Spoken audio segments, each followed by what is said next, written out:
Today, we're going to dive into something truly profound. It's an account of what might happen in those very first moments after we die.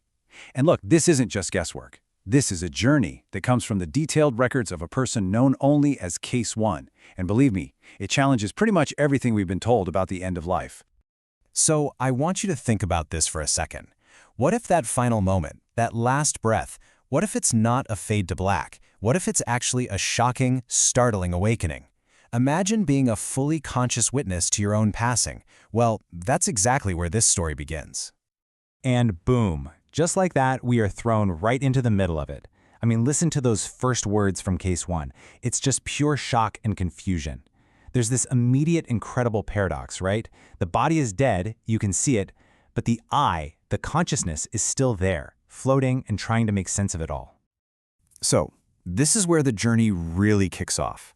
A sudden, unbelievable separation. Picture the scene. We're in a quiet, sterile hospital room, but something absolutely extraordinary has just taken place. The consciousness has, well, it's just detached from its physical body. From this totally new vantage point, floating up near the ceiling, Case 1 just watches everything unfold with this surreal sense of detachment. It's like being a spectator at the end of your own movie. A sheet gets pulled over the body, and the family, completely unaware that they're being watched, starts to grieve. And this is just wild, isn't it? You have two completely different realities playing out in the very same room, at the exact same time. For the soul, there's this weird sense of continued life, even curiosity and freedom. But for everyone on the ground, it is the absolute devastating end. And this disconnect, well, that's what leads to the profound frustration that comes next. And that brings us to the first real struggle in this whole experience, having a voice that no one can hear. The soul is now facing this desperate, really impossible task of trying to bridge the gap between its reality and theirs. You can just feel the raw helplessness in those words, can't you? The soul sees the incredible pain of its loved ones and has the one piece of information that could change everything for them. But there is no way to get the message across. It's right there, but totally invisible, totally unheard. So you have to wonder, right? Why stick around? Why not just leave? Well, according to this account, the reason is simple. It's love. The soul lingers because of this deep, fundamental need to comfort the people who are grieving.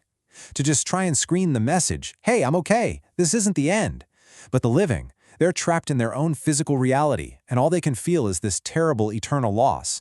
That gap in perception is just tragic. But then, something starts to shift. After all that initial panic and frustration, a completely new feeling starts to bubble up. The panic just fades away, and it's replaced by this incredible sense of peace. The fight to be heard gives way to a quiet curiosity about this strange new existence. And with that sense of peace and acceptance, the next phase of the journey can begin. The soul isn't tied to that earthly scene anymore. Instead, a new force starts to take over, a gentle but really firm pull toward a brilliant light. You've probably heard of this, right? It's what people often call the tunnel effect. Case 1 describes being drawn away from the room, out of that relative darkness, and pulled toward this incredibly bright, warm, and just welcoming light. And it's important to get this. It's not just something you see. It's described as a literal pull, like a gateway to whatever comes next. I mean, wow. This one idea just flips the whole script. Death is not darkness, but light. It suggests that the thing we fear most, the slide into nothingness, is actually the exact opposite. It's about shedding our physical form so our energy can join with something so much bigger and brighter. It's not an end, it's a transformation. So what lies beyond all this? What's the big takeaway from this incredible account? The journey of Case 1 basically gives us a potential roadmap for those moments after we die.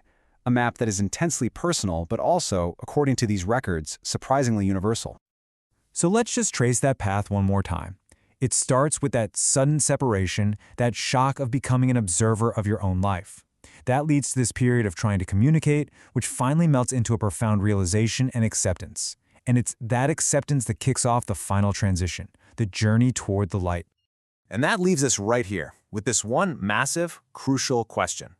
If we just entertain the possibility, even for a moment, that our awareness, the real us, continues on after our bodies fail, what does that mean for how we live our lives right now?